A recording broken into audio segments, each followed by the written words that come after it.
বাংলাদেশের রাজনীতিতে হস্তক্ষেপ করে সরাসরি ইন্ডিয়ার তত্ত্বাবধানে আওয়ামী লীগ বাংলাদেশে ফ্যাসিবাদ প্রতিষ্ঠা করছে।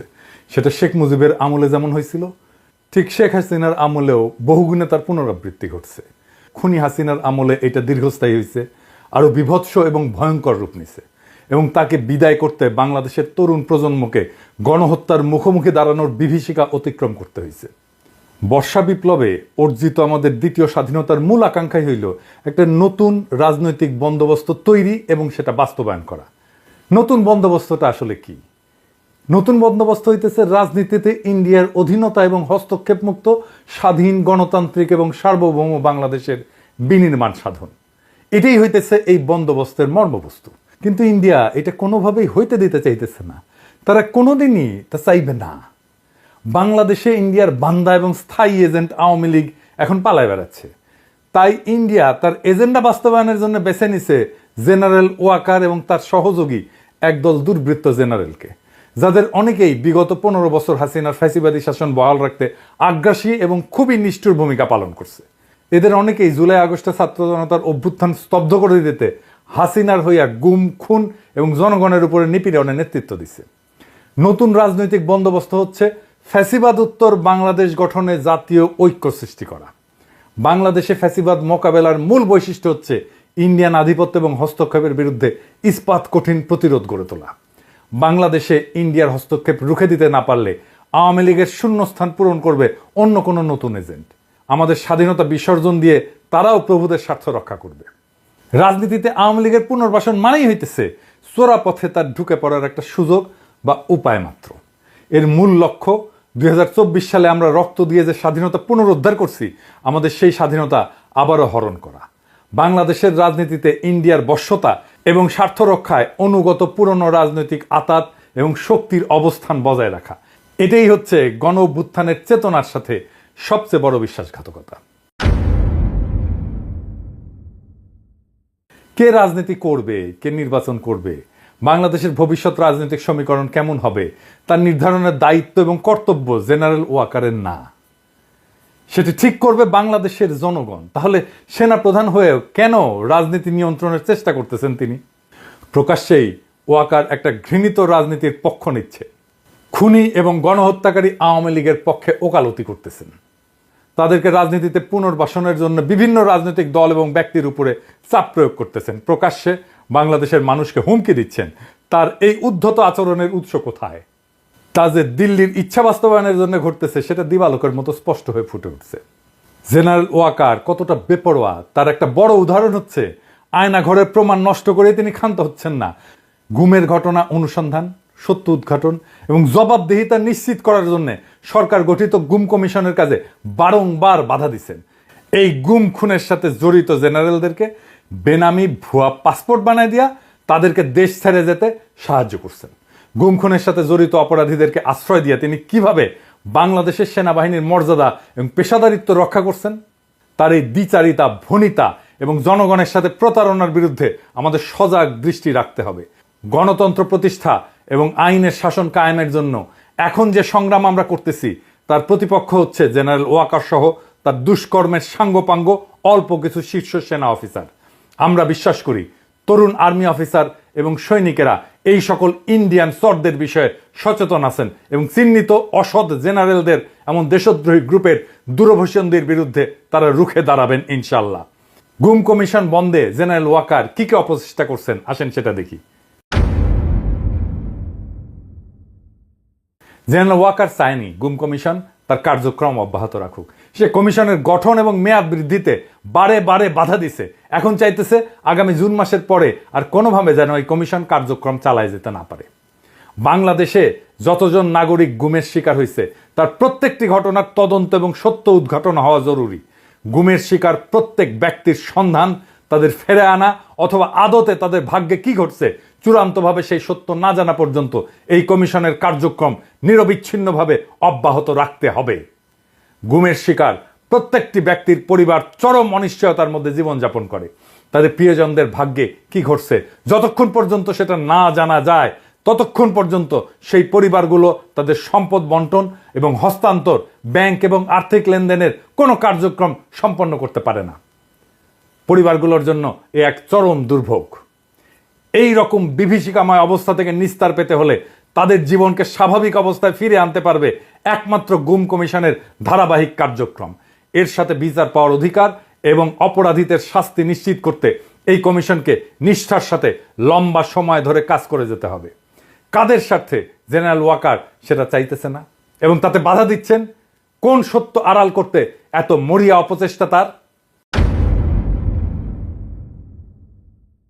জুলাই গণহত্যা নিয়ে জাতিসংঘের তদন্ত প্রতিবেদনে এটা দিনের আলোর মতো স্পষ্ট যে বিভিন্ন ক্ষেত্রে মানবাধিকার লঙ্ঘন এবং খুনি হাসিনার হুকুমে হত্যাকাণ্ড পরিচালনায় সহযোগীর ভূমিকায় অবতীর্ণ হয়েছিল জেনারেল ওয়াকার।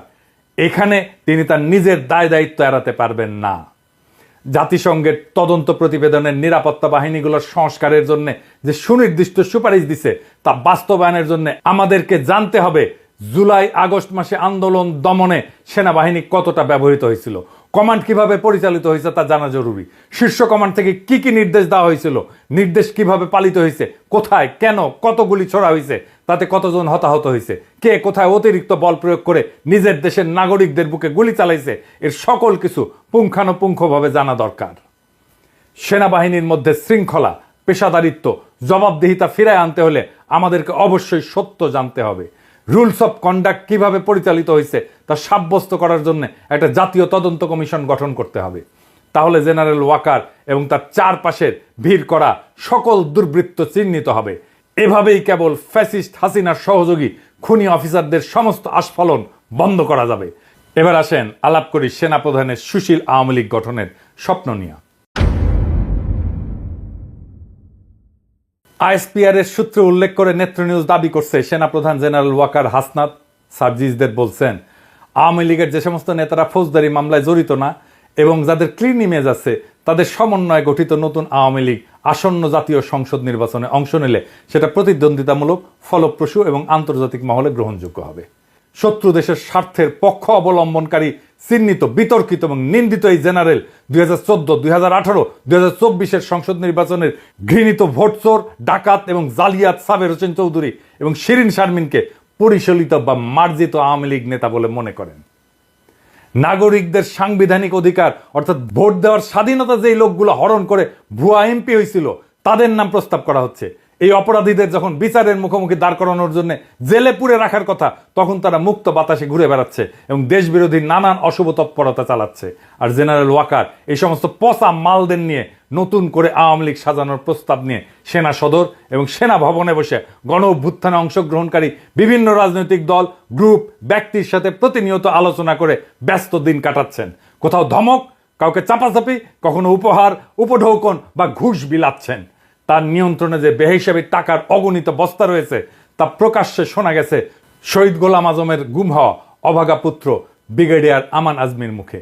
জেনারেল ওয়াকার তাকে কোটি কোটি টাকা খরচ করে বাড়ি বানায় দেওয়ার প্রস্তাব দিছিলেন, যা তিনি ঘৃণা ভরে প্রত্যাখ্যান করে বলছিলেন, আমি আমার প্রতি যে অবিচার হয়েছে তার জন্য ন্যায় বিচার চাই, অর্থ করি, টাকা পয়সা, ধন দৌলত না।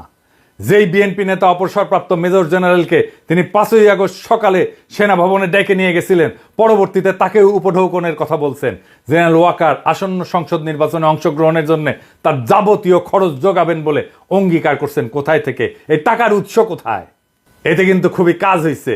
সাবেক ওই সেনা কর্মকর্তা সেই লোভেই বিএনপিকে দ্রুত নির্বাচনে টেনে আনার জন্য অহর্নিশ প্রাণপণ খেটে যাচ্ছেন।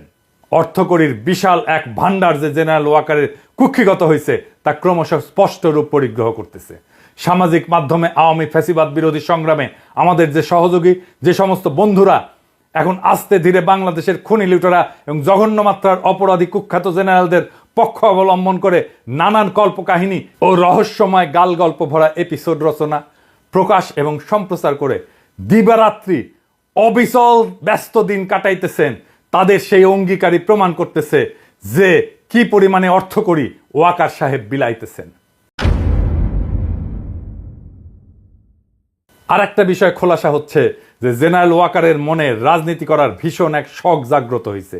তা না হলে সেনাপ্রধান হইয়া প্রকাশ্যের রাজনৈতিক বক্তব্য দিচ্ছেন কেন?